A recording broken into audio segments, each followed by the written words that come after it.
Justinian I, Flavius Petrus Sebastius Justinianus, and Theodora are one of the most powerful and debated couples in Byzantine history because for nearly 20 years they ruled as a true political partnership. He with the ambition to rebuild the Roman Empire and to restore order in law and faith, she with razor-sharp political instinct, a network of personal loyalties, and a capacity for decision-making that, at certain moments, was literally decisive for the regime's survival. Justinian was born in the Balkans, in the prefecture of Illyricum, in a Latin-speaking environment, probably toward the end of the 5th century, often placed around 482, though the exact chronology is uncertain. As a young man, he was brought to Constantinople and adopted, or at least protected, by his relative Justin, a career soldier who, starting from humble origins, rose into the imperial guard and then became emperor in 518. This is crucial.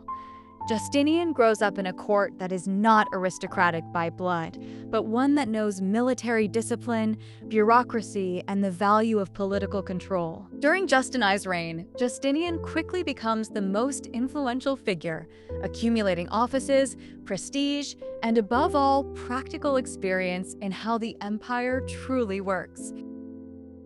When Justin associates him with power, the transition is already prepared. Justinian becomes emperor in 527, and from the start, he shows an almost total idea of sovereignty, in which the throne is not just administration, but a mission restoring unity, law, and orthodoxy. Theodora reaches that throne from a completely different trajectory, and for that very reason, her image has often been distorted by the sources. She was born in Constantinople, probably around 500. The most famous testimonies, above all those of Procopius, describe her as coming from the world of entertainment tied to the hippodrome, the daughter of a man employed with animals or games, and later an actress and dancer. In late antiquity, the term actress carried enormous social stigma. It was not a respectable profession, and actresses were often automatically associated with prostitution. Procopius, in his most scandalous work, The Secret History, portrays her in deliberately vicious and pornographic tones. It is a famous source, but clearly hostile, and must be read with caution because it blends facts, court gossip, and personal propaganda. What seems more plausible and widely accepted is that Theodora had a marginal youth, then traveled.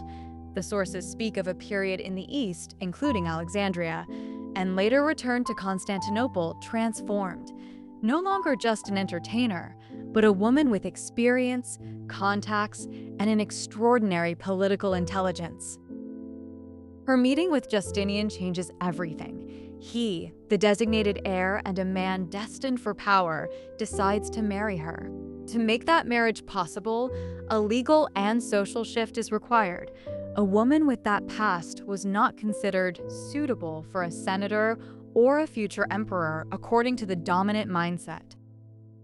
The rules are modified, and Theodora becomes his wife. When Justinian ascends the throne, Theodora receives the title of Augusta. She is not an ornamental consort, but a political institution.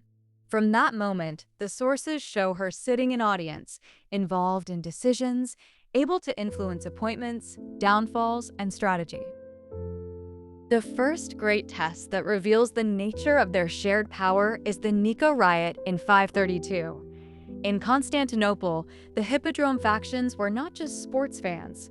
They were social and political networks capable of setting the capital on fire. In a climate of heavy taxation, discontent, palace infighting, and social tensions, protest erupts and turns into a massive insurrection, fires, chaos, and even an attempt to replace Justinian with another imperial candidate. This is where Theodora enters political legend. While many push for flight, she refuses.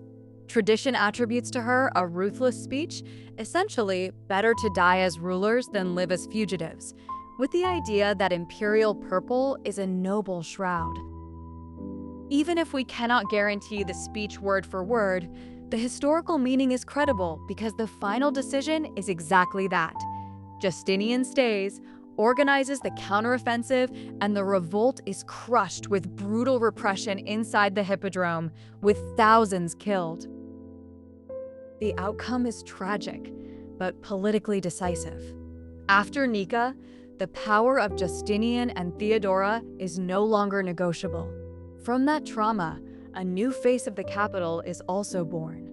On the ground of destruction, a monumental rebuilding program begins, and the supreme emblem is Hagia Sophia, rebuilt and consecrated in 537 as a statement of power, faith, and imperial grandeur. From then on, their story becomes a continuous entanglement of three fronts: war, law, religion. On the military front, Justinian pursues the idea of Roman restoration, taking Africa from the Vandals, Italy from the Ostrogoths, and reasserting imperial presence in the West. With generals like Belisarius and later Narses, the empire reconquers the Vandal kingdom in Africa relatively quickly, 533 to 534. Italy, however, becomes a long and devastating nightmare. The Gothic War, 535 to 554, lasts nearly 20 years, destroys cities, economies, and populations. And even though the empire formally wins in the end, the price is enormous, and Italy remains vulnerable. There is also an intervention in southern Spain that creates a limited Byzantine province. These wars feed Justinian's reputation as the last Roman, and at the same time show the limits of his vision. Reconquest is possible, but it drains resources and manpower precisely as new shocks hit the empire. One of these shocks is the Great Plague of 541 to 542, often called the Plague of Justinian, an epidemic that strikes Constantinople and much of the Mediterranean with severe demographic and economic effects. Sources describe paralyzed cities, trade in crisis, reduced tax revenue, and a collective trauma. Justinian himself falls ill and survives. This event does not explain everything, but it changes the context. Sustaining armies and administration becomes harder, and fiscal pressure rises. On the legal front, Justinian carries out one of history's most enduring achievements, the legal codification known as the Corpus Juris Civilis. Under jurists such as Tribonian, centuries of Roman law are collected and reorganized into a more coherent system. The Codex, imperial constitutions; the Digest, Pandectae, opinions of the classical jurists; the Institutiones, a manual; and the Novelli, later laws. It is a political project as much as a technical one, centralizing authority, saying the law is one and the ultimate source is the emperor, and leaving a mark that, centuries later, would again profoundly influence medieval and modern Europe.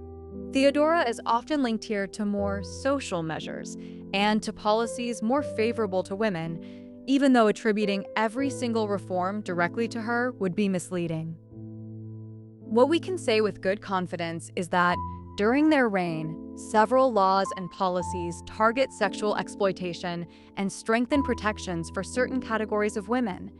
And the sources also recall initiatives such as refuge institutions for women who wanted to leave prostitution.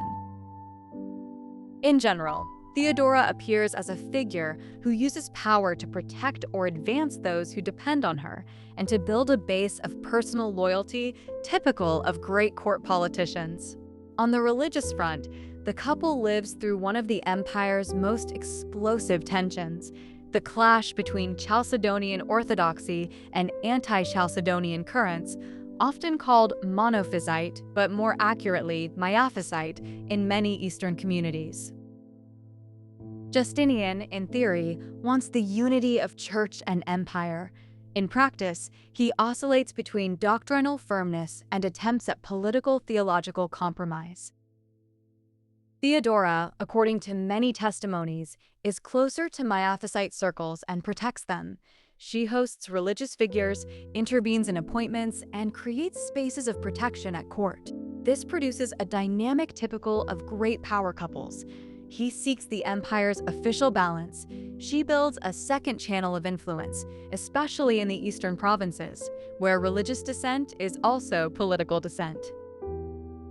Court politics also often revolves around the two of them. Powerful figures can fall from grace, such as the prefect John of Cappadocia. Intrigues, trials, exiles, and rehabilitations become tools of control. The sources also recount controversial episodes tied to relations with Rome and the papacy, especially during the major religious disputes of the 6th century. Here we must be cautious, because many narratives come from partisan authors and do not always allow us to distinguish clearly between imperial decisions and personal maneuvering by Theodora or her allies. The overall picture, however, is clear. In Constantinople at that time, politics and theology are the same arena. Theodora dies in 548, probably from an illness. After her death, Justinian continues to rule until 565. His late reign is marked by further wars, by religious complexity culminating also in the Council of 553, and by the growing difficulty of sustaining an enormous imperial project in a changing world. At his death, he leaves an empire still powerful and culturally brilliant, but also far more strained fiscally and militarily, with Western conquests difficult to defend. The legacy of Justinian and Theodora is therefore double. On one side, there is visible grandeur, Hagia Sophia, Ravenna, with the mosaics of San Vitale, depicting them as sacralized rulers, and the sense of an empire that wants to be the center of the world. On the other side, there is harsh reality. Extremely long wars, devastated cities, epidemics, religious conflicts, and an ever more centralized power. If today we remember them as the power behind the throne, it is because Theodora was not a shadow, but a piece of the throne itself, a co-ruler capable of deciding when history hovered on the edge, and Justinian was ambitious enough and political enough to understand that power and to use it, rather than hide it, as a pillar of his imperial project.